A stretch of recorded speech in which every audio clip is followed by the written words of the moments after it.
Sometimes we get clues. Sometimes we get just a sign of what's going to happen out of this kind of usually secretive probe. And sometimes we report on the lack of developments. Because the sober fact tonight is, while this case is hot, it is not, from what we can tell, getting any hotter today. The grand jury will not return to the Trump case until Monday.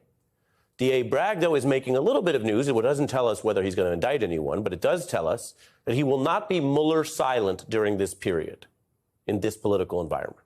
Firing back today at House Republicans, demanding his testimony about this probe, calling it an unprecedented inquiry into basically a local matter where they have no jurisdiction. Now, Stormy Daniels, meanwhile, trolling Trump, saying if he is charged, she will be dancing down the street. The entertainer bringing some Grateful Dead energy, if you know that song right there. But all of the public sniping, the gloating, it picks up on how we all remember when this case first spilled out fully into public view. Daniels rode tons of public interest with a strategy hatched by someone you might recall, her loud, controversial, and later convicted lawyer, Michael Avenatti. But some of that past is actually quite relevant. I want to show you why before I bring James back, because Avenatti was the one breaking down the current defense from Donald Trump's current lawyers, a defense that boils down to blame Michael Cohen for everything. Take a look. Here was Avenatti on this very point in 2018 on The Beat. It's ludicrous. The suggestion is ludicrous. I'm going to use that one tonight. This suggestion that somehow Mr. Cohen was operating on his own volition, not reporting to anyone, spending all of this time. I mean, this was not a negotiation that took 30 minutes. You don't draft a document of this nature and spend an hour. We're talking about hours and hours and hours of work, back and forth, communications, arranging the payment. It's a lot of work to undertake. And the fact that Mr. Cohen wants the American people to believe that he was just out there doing all of this on his own and not reporting to anybody about it, it's not believable. That was Stormy Daniels' lawyer at the time. And here's what's striking about that record. At that time, Michael Cohen was clinging to that defense, which he now opposes. He was agreeing with what Trump claims now, that Cohen went rogue. That is now the Trump defense. And now, as you may have noticed, it is Mr. Cohen who insists, and to his credit, he said so under oath, so he's put himself at some legal risk if he's no longer telling the truth, that he insists back then was when he was still in with the Trump folks. So he was still lying for his longtime client, and that's what he says he retracts. But it is a reminder that Donald Trump's team will have evidence and TV tapes like that to try to undercut Cohen. Avenatti also led the way on arguing that there could be other violations. There can also be additional campaign finance violations associated with that conduct. If AMI was purposely engaged in an organized effort with Michael Cohen and the Trump Organization to influence that campaign, and it was effectively being coordinated by Donald Trump or Michael Cohen, but none of that was reported, that could be very, very problematic. It really could, because of what Avenatti was saying then has only been borne out since Cohen shifted, because the tapes, and I played them the other day for a Trump lawyer to rebut, there's tapes that show Mr. Trump being directly involved, his voice, in that plot to use the tabloid to try to bury those stories.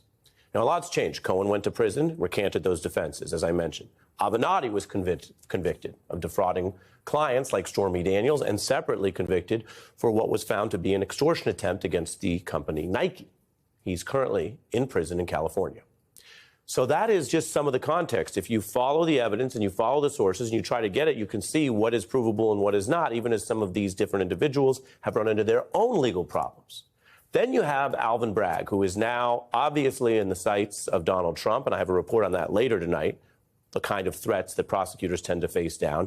He has become famous to many people, whether you follow the news or to Trump fans who are learning about him as a kind of a alleged public enemy, or to many other people who are seeing him as the person who might do what so many other prosecutors haven't done. He might indict Donald Trump. But before he became a national name, he was running for this job, and here's what we heard from him right here. You mentioned going after mayors, but an ex-president is different. It is more pressure. Do you believe that this office, the DA, has the legal authority to indict an ex-president if warranted? Oh, so certainly. I actually haven't heard any colorable argument to the contrary in terms of the legal authority to investigate and prosecute a former president, certainly not on these facts, which, as I understand them to be, are ones unrelated to the presidency. I think that the better part of that argument is that we can't have a system where anyone is above the law. Right? That is a bedrock principle of our entire judicial system. One standard of justice for all. I've been fighting for that for 20 plus years. No one is above the law. That was Bragg as a candidate arguing that he would not be intimidated or pushed away by some of those arguments that, well, prudentially, it's hard to indict a former president. Then he joined us the night that he got the conviction against Donald Trump's CFO. This was as DA. Take a look. In fact, I've committed to doing that when we reach a conclusion, whether that's by indictment or some other way of closing the investigation. With regard to Mr. Trump? And the message it sends to others, the general deterrence that we won't stand for this kind of cheating and lying and greed in Manhattan is all, I think, very, very important in and of itself. But as I said, it's also a chapter in a larger book and part of a broader investigation.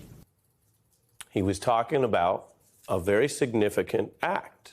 A conviction of Trump's CFO, and you heard him there. He said at that night, he said that in that interview, a larger investigation of one chapter. I don't know if that night or the next day it reverberated that way as the next chapter would be Donald Trump. Now, Donald Trump himself thinks that with his prediction this week, and that is what the DA was telling us. So it's all striking again to look at what we have, evidence, statements, indications in the light of day with what we know now. Meanwhile, Trump's defenders say if he's charged, it's politics. And they'll use the indictment, they say, to go on offense. And they claim, we've heard this from lawyers here and other political folks, that Donald Trump will actually end up being politically stronger than ever. So while the prosecutors are supposed to look at this on the evidence, and as you know, we often have lawyers on and experts and we go through the evidence, there is, in the real world, a lot of political heat here. The politics boiling over before the New York probe is even over.